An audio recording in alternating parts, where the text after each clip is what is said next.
ዓለም ስኬታማ የምትለው ሰው ማንን ነው? ብዙ ገንዘብ ያለውን፣ በዝና የናኘ ወይስ ስልጣን ላይ የወጣ? ብዙዎቻችን ስኬትን ፍለጋ ስንሮጥ ስኬት መሰላል መስሎን መጨረሻ ላይ ስንደርስ ግን ባዶ ግድግዳ ላይ ተደግፈን እንዳናገኘው እንፈራለን። ዛሬ የምንነጋገረው ስለ ሰብአዊ ስኬት ሳይሆን ስለ መንፈሳዊ ስኬት ነው። በምድር ላይ ስንስቅ ሰማያት የሚያዝኑብን ለምን ይመስላችኋል? በሰው ፊት ከፍ ብለን በእግዚአብሔር ፊት ዝቅ የምንለው በምን ምክንያት ነው?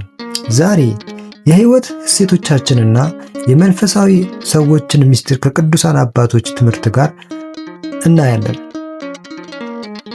ይህ ኦርቶዶክሳዊ ትምህርትና ምክር የሚቀርብበት ቻናላችን ነው። አብራችሁን ቆዩ።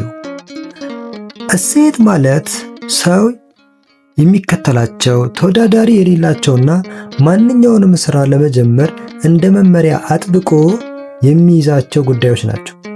እስቲ ራሳችሁን ጠይቁ። የእናንተ የህይወት መመሪያ ምንድን ነው? ብዙዎች ሰዎች በዚህ ዓለም ውስጥ ያለምንም እሴት ይኖራሉ፣ ወይም ደግሞ እሴቶቻቸው ከምድራዊ ጥቅም ጋር የተያያዙ ናቸው። ቅዱሳን አባቶቻችን ግን የላቀ ዋጋ ሃየር ቫልዩ አላቸው። አንድ መንፈሳዊ ሰው ነገሮችን የሚመዝንበት የራሱ ሚዛን አለው። ለምሳሌ አንድ ሰው ሙሉ ትኩረቱን ሀብት ላይ ካደረገ እሴቱ ገንዘብ ነው። ሌላው ለዝና የሚኖር ከሆነ እሴቱ ዝና ነው። ነገር ግን በእነዚህ ምድራዊ እሴቶች ውስጥ ትልቁና ታላቁ ዋጋ ማለትም የእግዚአብሔር መንግሥት ሊጠፋ ይችላል። ዋጋ ሊያጣ ይችላል። በመንፈሳዊ መንገድ ላይ አንድ ትልቅ መርህ አለ። ዓላማህ ቅዱስ እንደሆነ ሁሉ ዘዴህንም ቅዱስ መሆን አለበት። ዛሬ ብዙዎች ለበጎ ዓላማ ነው እያሉ በውሸት በማጭበርበርና ሰዎችን በማሳነስ መንገድ ላይ ሲጓዙ ይታያሉ። ዓላማቸው ስኬት ቢሆንም ዘዴያቸው ግን የጨለማ ነው። ቅዱስ ጳውሎስ እንደሚለው መልካም እንዲመጣ ክፉ እናድርግ የሚሉ ሰዎች ፍርዳቸው ቅን ነው። አንድ ሰው በሌሎች አስከሬን ላይ ተራምዶ ሌሎችን አድክሞና መብታቸውን ገፎ ጨቁኖ ስኬት ላይ ቢደርስ ያ ስኬት በሰማይ መዝገብ ላይ ውድቀት ተብሎ የሚመዘገብ ነው። እንዲህ አይነቱ ሰው ራሱን ወዳድና ዓላማውንም ሆነ ዘዴውን ያጣ ሰው ነው። እስቲ አሁን ወደ ዋናው ጥያቄ እንመለስ። ስኬት ማለት ምን ማለት ነው? እውነተኛ ስኬት ሌሎችን ማሸነፍ አይደለም። እውነተኛ ስኬት ራስን ማሸነፍ ነው።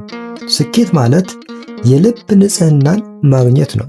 ስኬት ማለት በመከራ ውስጥ ሆኖ እግዚአብሔርን ማመስገን ነው።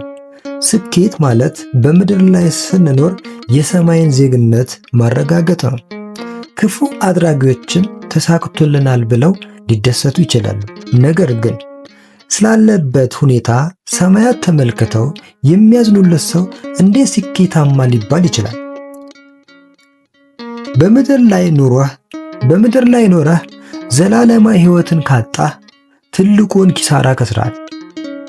ቅዱሳን አባቶቻችን ያስተማሩን ይህንን ነው። ለምሳሌ ታላቁ ቅዱስ ባስልዮስ ሀብትህን ለድሆች በሰጠ ጊዜ በእውነት ሀብታም የምትሆነው ያኔ ነው ይላል። ዓለም የሚሰጠን ስኬት ጊዜያዊ ነው፣ የማይጨበጥ ነው፣ ታይቶ የሚጠፋ ነው። እግዚአብሔር የሚሰጠን ግን ዘላለማዊ ነው። መንፈሳዊ ሰው የላቀ ዋጋ አለው ሲባል በክርስቶስ ፍቅር የሚገዛ በቃሉ የሚመራና ከምድራዊ ይልቅ ለሰማያዊ ቅድሚያ የሚሰጥ ማለት ነው። ተወዳጆች ሆይ ዛሬ ቆም ብለን እናስብ። በሕይወታችን የምንከተለው እሴቶች ወደ ሰማይ ያደርሱናል ወይስ ወደ ጥፋት? ስኬታችን የልብ ንጽህና ያካተተ ነው ወይስ በሰው እንባ ላይ የተገነባ ነው? ልባችንን በእግዚአብሔር ቃል እንመዝን። እውነተኛ ስኬት የእግዚአብሔርን መንግሥት መውረስ ነው። ይህ ከተሳካልን ሁሉ ተሳክቶልናል ማለት ነው። ይህ ካልተሳካ ግን በምድር ላይ የምናገኘው ስኬት ሁሉ ውድቀት ነው። ስለዚህ ሁላችንም በየትኛው ቦታ ላይ እንዳለን ራሳችንን መንዝር። ስላዳመጣችሁን እናመሰግናለን። ይህ ትምህርት ለሌሎች እንዲደርስ ላይክ እና ሼር በማድረጋችሁን አትርሱ። የቅዱሳን አባቶቻችን በረከትና ረድኤት ከሁላችን ጋር ይሁን። ይቆየን።